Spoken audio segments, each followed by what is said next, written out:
मंगलू शिकारी बेचारा जंगल में अकेला खड़ा सोच रहा था कि वह इस घने जंगल में अब किससे बात करे।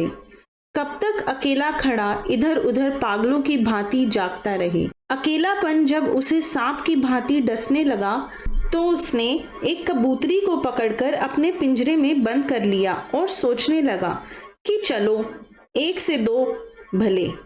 उसी समय आकाश पर काले बादल मंडराने लगे, बिजली चमकने लगी, बादल गरजने लगे, साथ ही बहुत तेज वर्षा होने लगी। आंधी तूफान वर्षा ने पूरे जंगल को हिलाकर रख दिया।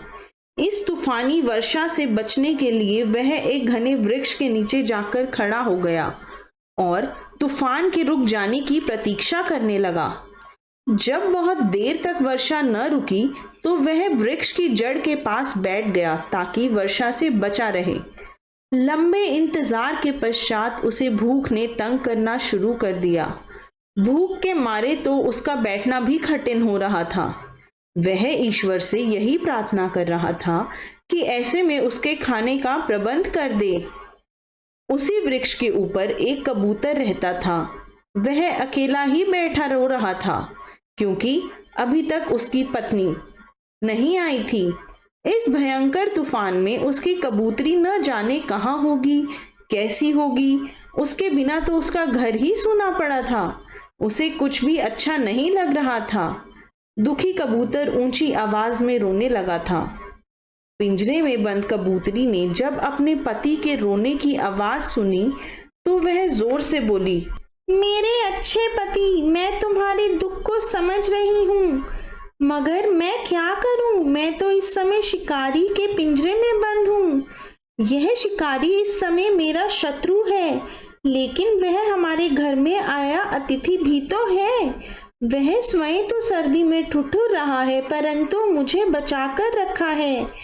ऐसे मेहमान की तो सेवा करनी पड़ेगी।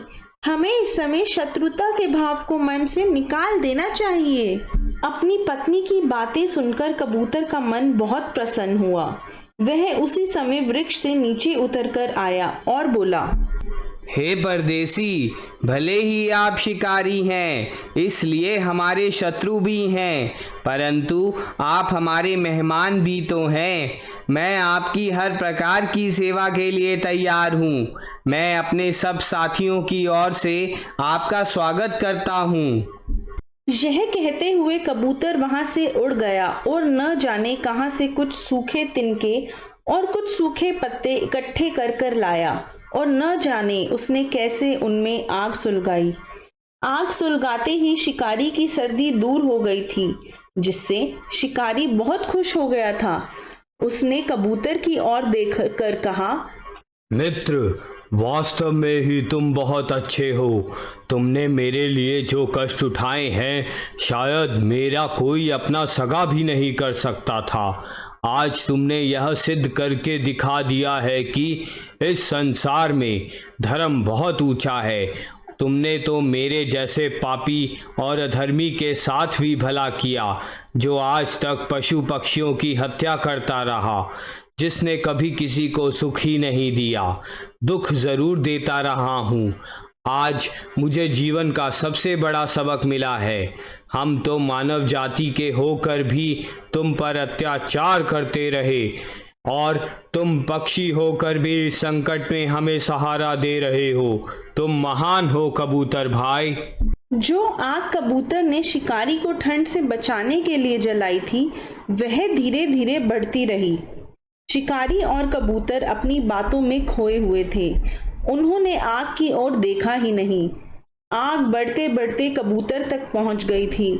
शिकारी ने अपना तीर कमान उस आग में फेंकते हुए कहा, आज के पश्चात मैं कभी किसी का शिकार नहीं करूंगा। यह प्रतिज्ञा मैं अग्नि के साक्षी मान कर रहा हूँ। परंतु इस बीच आग की तेज लपटों ने कबूतर को जलाकर राख कर डाला। यह देखकर शिकारी बहुत दुखी हुआ।